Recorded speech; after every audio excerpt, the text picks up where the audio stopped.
Hello, everyone. Avevekuve. In short, now Vevekuve matter just the day for Naija. Everywhere, every day they go bring around and say, Avevekuve. When Mr. Peter Obi was shouting up and down about crude oil theft and that it is only people in government that can steal oil, Dangote was quiet too.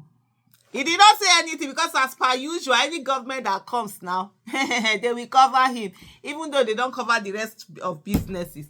He kept quiet. Mr. Peter Obi was shouting up and down. Oh, they say whether na statistics we go chop, whether na calculation we go chop, what be the other thing? Whether na figures we go chop. Anyway, shey we are not chopping suffering. Even Dangote don turn to activists. He dey para, he dey talk, he dey go. But before I go on, just watch this video of Mr. Peter Obi when he was talking about oil theft. Oil in Nigeria is being stolen by people in government. Nobody can steal oil. It's not a sweet. You can't go into grocery shop and steal something and put it in your pocket and go wait on your back. You can't steal oil like that. For you to steal oil, a ship has to come into your territorial waters, load the oil. And no ship can go into a nation's territorial waters without the approval of its navy. And you load it. For you to leave, you have to have approval. And everybody knows where every ship is on the surface of the earth. It's something that is recorded. So, if somebody is able to take away oil, there's a high-level connivance between external and internal people who have organized for the oil to leave. And you can even trace the oil to where it is offloaded. So it's not something, it's not an easy thing to steal. It can only be done officially. You see, Amba, he was a lone voice. He was talking. They were all making mockery of him. Okay, I've always said it, even in my tweets before. I say private sector.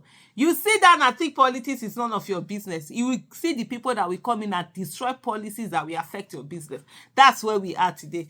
Today, Mr. What do they call Alhaji Dangote? He has turned to a protester, an activist.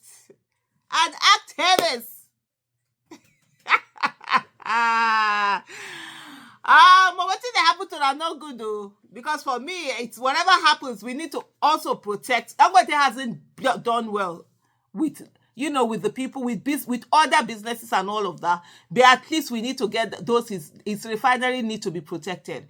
This cabal, what needs to be done to fight this cabal needs to be done to fight the cabal. But the thing is that he was quiet when he could have been part of those fighting it at the early age. They saw someone who was one of them, who was from that business environment, from that private sector, an employer of labor that was running. But they decided, how can it be one of us to not be, he not come and be president? Oh, yeah, see her now. When they don't bring any other person, these people sat down there, you watch him rig election, we were busy congratulating him. So you continue the congratulation of the destruction of the business that is going on. But anyway, a lot of things have been going on, a lot of crazy things. There was a media report that Dangote is now selling off the crude oil that he had bought. He had to import crude oil from the US because, of course, Nigeria didn't have enough to give to him. And then there has been report. And so they came out with this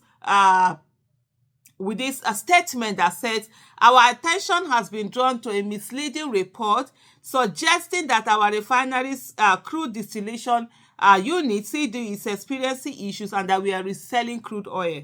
We categorically deny these claims. The Dangote refinery is not authorized to sell crude oil purchased from Nigeria, and our CDU is fully operational and functioning optimally.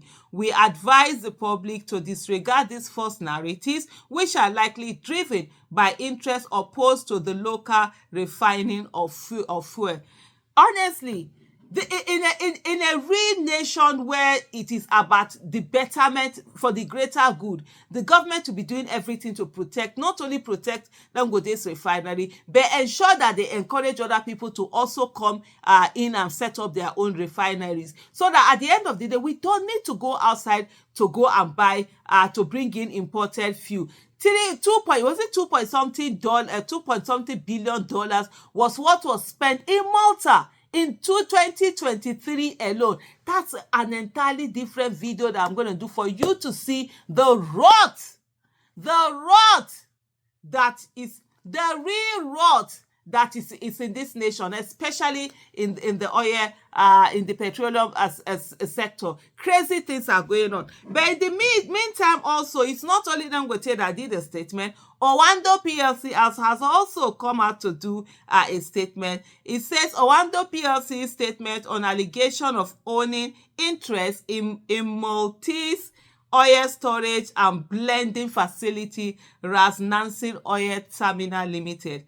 They said our attention has been drawn to recent allegations on social and digital media leveled against Oando PLC of being a shareholder and its principals of being board members in a Maltese company, Ras Nansen Oil Terminal Limited, that operates an oil storage and blending facility and is purportedly responsible for importing adulterated petroleum products into Nigeria. Considering the above, we wish to refute such claims, attest that neither Oando PLC nor its executives have ever held shares, investments, or interest in the fictitious Maltese company. As part of a comprehensive investigation into the basis of the false claims, we concluded a search of the Malta Business Registry, the official repository for all registered entities past and present and current within the country. Our search yielded no results for a company bearing that name, as subsequent due diligence efforts similarly failed to uncover any record of the company's existence. We therefore believe that the false claims are of the malicious intent of misleading the public and our stakeholders.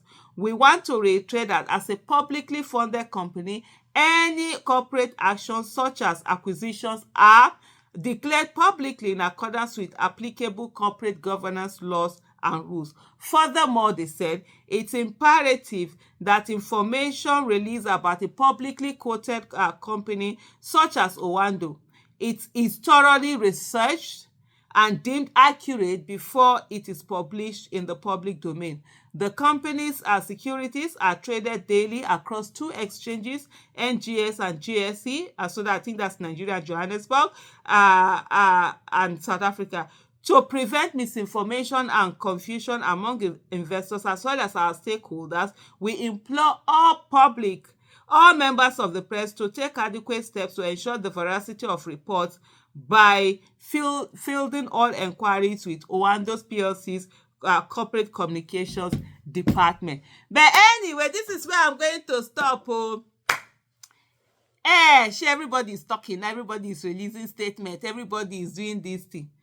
Only one person is just quietly quiet for the last few days, because he don't talk in own. Like Mr. Peter Obi said, it is the people in government that are stealing oil.